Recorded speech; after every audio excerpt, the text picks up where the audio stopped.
नमस्कार, पीएनएन पर आपका स्वागत है। कर्नाटक के मैंगलोर में 19 नवंबर को हुए ऑटो ब्लास्ट के मामले में पुलिस ने मुख्य आरोपी की पहचान कर ली है। इस ब्लास्ट में ऑटो चालक पुरुषोत्तम के साथ साथ आरोपी शारिक भी झुलस गया था।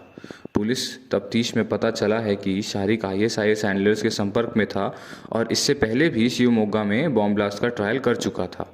यही नहीं, शारिक पर 2020 में मैंगलुरु में दीवारों पर ग्राफिटी के जरिए देश विरोधी नारे लिखने का भी एक मामला दर्ज किया गया था।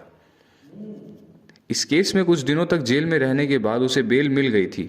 पुलिस को शारिक की तलाश काफी समय से थी।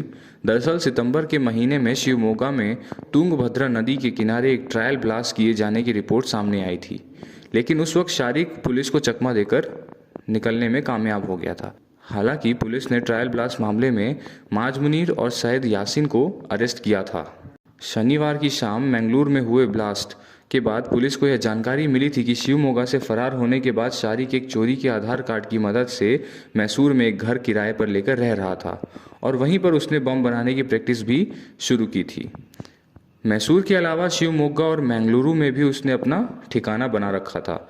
मैंगलुरु बॉम्ब ब्लास्ट की खबर सामने आने के बाद पुलिस एक बार फिर मुस्तैद हो गई और मैसूरू, शिवमोगा और मैंगलुरु में तकरीबन 60 ठिकानों पर सर्च किया और शारिक के मैसूरू के घर में बम बनाने का बहुत सारा सामान बरामद भी किया। मैंगलुरु ऑटो बॉम्ब ब्लास्ट के तुरंत बाद की गई जांच में पुलिस को इस बात का यकीन हो गया था कि जो व्यक्ति ऑटो में सवार था वह मुख्य आरोपी शाकिर ही है। लेकिन क्योंकि इस हादसे में उसका चेहरा झुलस गया था, इस वजह से पुलिस पक्के तौर पर इस बात को कह नहीं पा रही थी। यही वजह थी कि आज सुबह शारिक के घर वालों को मैंगलुरु अस्पताल बुलाया गया, जब उन्होंने शारिक की पहचान कर ली।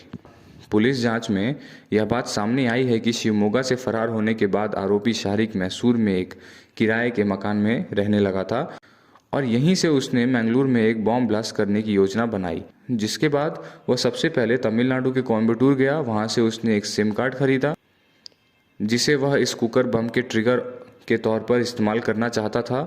इसके अलावा शारिक केरल भी गया था, इस बात की भी जानकारी सामने आई है। पुलिस की जांच में यह बात भी सामने आई है कि 19 तारीख की घटना के तकरीबन 10 दिन पहले वह कुछ दिन के लिए मैंगलोर में था और इस दौरान उसने कुछ ऐसी जगहों का चयन किया था जहां पर वो ब्लास्ट करना चाहता था। लेकिन 19 तारीख की शाम को तय जगह पर पहुंचने से पहले ही ऑटो के अंदर वह बम फट गया। पुलिस के मुताबिक शारिक अभी कुछ बोल पाने की स्थिति में नहीं है, इसलिए अभी तक उसका स्टेटमेंट रिकॉर्ड नहीं किया गया है। लेकिन पुलिस अब यह पता करने की कोशिश कर रही है कि आखिर वह बम ब्लास्ट कहां करना चाहता था। कर्नाटक पुलिस के अलावा एनआईए की टीम भी बेंगलुरु में मौजूद है और इस पूरे मामले की गहनता से जांच जारी है।